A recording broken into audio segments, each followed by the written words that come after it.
Hey, Matt, Christian from Fox 46 here.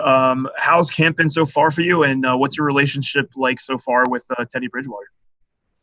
Camp's been good so far. The first week is a little different with just the testing and virtual meetings, but being in the building's good and kind of feeling like getting back to normal, back to football a little bit. And it's been great with Teddy. It's been great to get to know him and work with him, and met him a little bit over the spring virtually, and then developing that relationship. It's been fun. It's been a lot of fun. Matt, what can you tell us about Russell Okung? We haven't had a chance to get to know him yet. Just getting to see that guy in the building. What's he like? Yeah, Russ is a great guy. I've known him for I think about 5 years now. We played together in, I think that was 2016. But great guy, very good player, physical presence, great locker room guy, great leader, great friend to me, and I'm excited to have him around. Matt, hey, Steve Reed from the Associated Press. What can you tell us about Teddy? I guess Matt Rule and Marty Hernia, these guys all raved about his natural leadership, I guess. What do you notice? I know you haven't spent a lot of time, but what jumps out at you about him? Yeah, he's very he's a reassuring presence, very calm and collected and just rolling. He's sharp. He's moving quick, commanding the huddle. What else is there? He's I'm trying to think. Everything's been going great so far. We've got to just the little bit we're working together, working fast in the huddle, and he's been doing great. Matt, I was wondering, you've got a couple guys, you've worked, Russell came up, but you've got a couple guys on that offensive line you worked with back in Denver. What is that like for you, kind of getting back with people you've played with before like that? Yeah, it's an interesting deal. The longer you played, the more you it's kind of like a reunion almost, because I was drafted with Schofield and then played with Russell, and it's good to see them again. I've known Michael for a long time, and known Russell for a long time, and even though we have a new group and normally there'd be this big gelling period. Well, some of these guys I've already played with, so it's almost like you get a jump start on that, which is nice. Matt, you sort of just brought this up, but when it comes to an offensive line and gelling, what is it going to take in order for that to happen, especially considering the limited amount of practice time you guys have?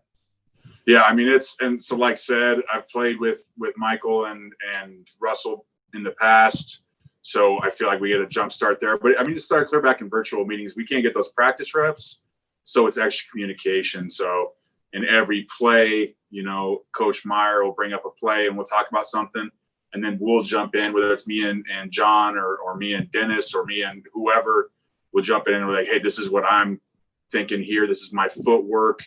So you got to be very particular with your words and what you're going to do, because we missed out on all those reps in the spring. So you have to be able to visualize it and communicate, and then translate that over to the field, so we can kind of hopefully skip some of those steps that we would normally have done in the spring. ESPN.com. Obviously, there's some good talent with Christian McCaffrey and Teddy and DJ Moore. Seems a lot of what this offense will do rides on the offensive line and how it gels. What have you seen out of the pieces they put together? Letting Trey Turner go, how you feel about that? That makes you feel like this offensive line can be good. So, sorry, will you repeat that question a little bit? You were glitching in and out. Yeah, the offensive line seems to be the biggest question of the offense, because you've got Christian and DJ and Teddy. They let Trey Turner go from the offensive line. The pieces they melded around you with Russell, what do you feel like this offensive line, the potential of it is, what you've seen so far? Hey, I think we've got a good group. We got a great room. Guys are getting along well, and we're going to be physical. We've got a lot of strong, big dudes that can move, and we're day two here, So I can't tell you what our offensive identity is going to be, but you know, we got a group that's working hard, and we're ready to roll. We're ready to go out there and dominate. Matt, from a physical standpoint, last offseason, obviously you were still kind of dealing with the injury. Do you feel you're back to 100%? Do you feel like you were able to get, even through quarantine and all the COVID kind of stuff, were you able to keep up with your workouts and things during the offseason? What was that like? Yeah, I'm feeling great. It's a lot different having an off season where you're not rehabbing. You're actually able to work out. And then when COVID happened, so I was back in Idaho when things were closing down, and just kind of doing like backyard workouts for a while, but made it happen until it was able to, I got back out to Charlotte in March, and was able to kind of piece together a weight room over the spring and summer, and was able to do good workouts. The Panthers are still, Coach Scott was sending us workouts, and was able to get after just finding like random parks to go run at. And I feel like I'm in pretty dang good shape, and ready to roll. Matt, Marty was talking to us yesterday about just how he's very confident in the protocols that have been set up at the stadium. As an offensive lineman, though, does it give you any pause about just kind of what the trenches are going to be like from a COVID and a health perspective? And I'm not a scientist, and honestly, I haven't kept up to date on the like the latest stuff that our doctors and people are coming out with. But obviously, we're not going to be able to avoid contact. We're not going to be able to avoid breathing on each other. But every team's put these protocols in, all the contact tracing, and we're getting tested every day. And I have faith and trust in the system that we're doing right now, and that we're not good. The system is designed so that no one that's on the field has COVID to pass to each other. So I have faith in that, and it's just the reality we live in. And I'm not, don't want to say like I'm not worried about it, but there's not much more we can do, I think. So I'm more than willing to play in that. Hey, Matt, Jason Huber, WFNZ. Last year, you guys had a lot of, with injuries and things like that, a lot of shuffling on the offensive line. As one of the few, you started every game last year as one of the few constants. How much does that affect an offensive lineman when there is so much kind of shuffling on the line? Yeah, it goes back to that gelling that we were talking about earlier. The more you've played with a person, the more comfortable you are, the more you're not going to be stepping on each other's toes, the more you're going to fit blocks well, because there's a level of comfortability. So when there's injuries, it's the same thing. You have to step up that communication and maybe get some extra reps in some certain things, so you can grow at a faster rate. When injuries are bound to happen, it's just the sport we play, and you need to, when that happens and when that comes up, maybe you take that player aside and post practice a day and you do some extra work. But it is what it is, and you just got to work through it. Hey, Matt, Jonathan Alexander with the Charlotte Observer. I hope you're doing well. One player we're going to also talk to is DJ Moore, and I'm wondering, what are your thoughts on what he could potentially do this season? I know Matt Rule said he wants him to be top wide receiver. So what do you think about what he can do? DJ is a phenomenal player, phenomenal person. I'm very excited for this season. I said it earlier, like, I'm not sure what we've had like a couple practices or walkthroughs with not a ton of plays, but I'm confident in our offense, and he'll get the targets and the receptions. I'm very excited to see what he can do this year. I don't really have an answer for you or a projection, but I think I'm very excited to see him. Matt, generally, what have you thought about Joe Brady in the offense and the offense that he is bringing in here? I'm very excited, man. We've got weapons. You guys have talked about it. We've got a bunch of offensive weapons, and the O-line, we're going to do our job and give Teddy the time back there, give Christian the ball and let him run the rock. And I'm very excited. We're going to be. I'm very excited and confident in our offense for this season. Hey Matt, as a late round pick yourself, and you spent some time on the practice squad. There's no preseason this year. There's no OTAs, no mini camp. Do you feel like that's really hurting the guys that were maybe in your position coming into the league, and kind of just your thoughts on their kind of how that affects their journey and how it might have affected yours? Yeah, it's a very difficult position. I do not. I feel bad for some of those guys, especially the UDFAs. Because back when I was back in Idaho, I was training with some of those guys from Boise State, and it was just like, I mean, they're cutting roster size, and it's like it's a hard situation. No preseason games, you're not going to get the reps. It makes the practices and the meetings even more paramount to try to impress, to be able to make the squad. I think, if I remember correctly, I think they've upped the practice squad, so that should that's going to give some more guys jobs and more time to develop as a player. But that doesn't, I mean, there's still a lot of guys going to be missing. I mean, you've all seen it. There's dudes that people didn't know their name, and then they hit preseason game 4 and go off and make the team and then turn into great players. So it's hard.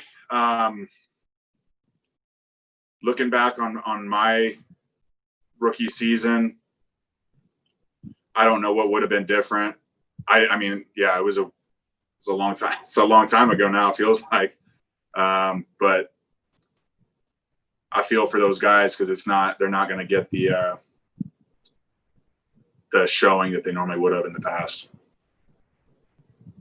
Matt, have you seen the splash guard for the helmets, and do you plan on trying one out?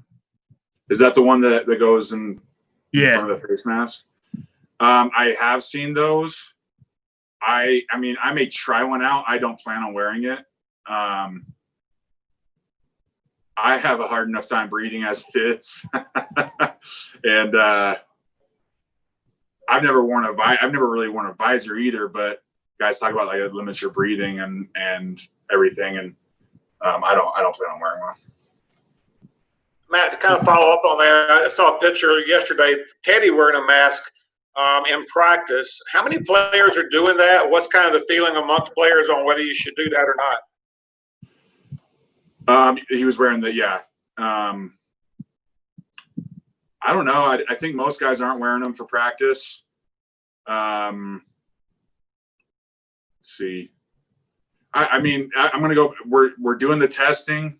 We're doing the, I think absolutely, if guys want to wear them, do it. Absolutely wear that. But personally, I don't plan on wearing one of those for practice. And I don't, I do believe in the protocols that the team and the NFL has put into place. Hey, Matt, related question. I know you're a baseball guy too. Have you watched much of that?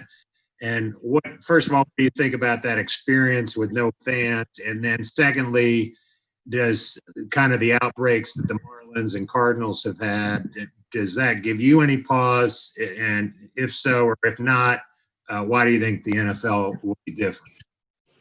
I've watched, especially when opening day and a couple games since then. Since we started camp, I haven't been able to watch much, but I paid attention when the Marlins had the outbreak. I haven't really stayed up to date on the Cardinals, but you say Cardinals or yeah. I mean, absolutely, it gives you a pause, but they're a much different sport in that, obviously on the field they're social distancing and they're very spread out, but they're traveling so much more than we are, playing way more games. I feel like there's a lot of opportunity for interactions away from the field with them. And with us, we play 16 games. It's a big difference. Yes, we are not a social distance sport, but if guys are doing their job throughout the week of limiting, not going out to restaurants or whatever the NFL protocols that they've given us, I have faith in that we can pull this off. Guys, we got a couple more minutes with Matt. So, you got anything else? Hey, Matt, as a veteran player, how have you and a lot of the other veteran guys reacted, or I guess taken to Coach Rule's style coming from college and now adjusting his style, if he's adjusting it at all, to the pro game? Yeah, I mean, I obviously wasn't with him in college, so I can't speak to differences or anything that he is now, but I'm enjoying him immensely. I appreciate the energy and the presence that he brings, and I think we're off to a great start, and I'm excited about what he's bringing to the table. Matt, I was wondering, for you being someone who was obviously in the facility last year, kind of, we can't be in there. So what are the changes kind of like, and how comfortable do you feel? And just, when you first walked in, what was it like to see what the facility looks like now? Yeah, it's very different. All the first floors, locker rooms, like even our old meeting rooms and such. And, it's a change. There's lots, I could go on and on about all the different changes, but it just kind of is what it is. We've got the contact tracers, stay distant from each other and pay attention to what you're doing. And it's the reality that we're living in. And I don't know, there's not much to do other than just do it. Matt, we got time for one more for Matt. So okay, Matt. Luke Litton here with WFMR in Greensboro. Appreciate the time. Quick question for you: what, from the beginning of the pandemic to now, what's something you learned the most, whether it's personally or professionally? What's something you've taken away from March up until this point? I'm not a handyman. I kept trying to do construction projects and stuff around my house, and learned real quick that was not my forte in life. Okay, we're going to give one more to Josh Klein, and then we're going to get Matt out of here. Matt, thank you. Here's Josh's last question. Hey, Matt. I know obviously you talked a little bit about Matt Rule, but I was hoping you could talk a little bit about Pat Meyer and how he's been as a line coach and what he's asking you to do that might be slightly different than coaches you've had in the past. Yeah, I'm very much enjoying Coach Meyer. It's been weird being virtual. We met so much and had so many conversations over the phone and virtually, but you don't meet a guy for what is that, like probably 4 or 5 months, but it's been good to finally get in the building and meet him and learn some of these techniques we're going over. And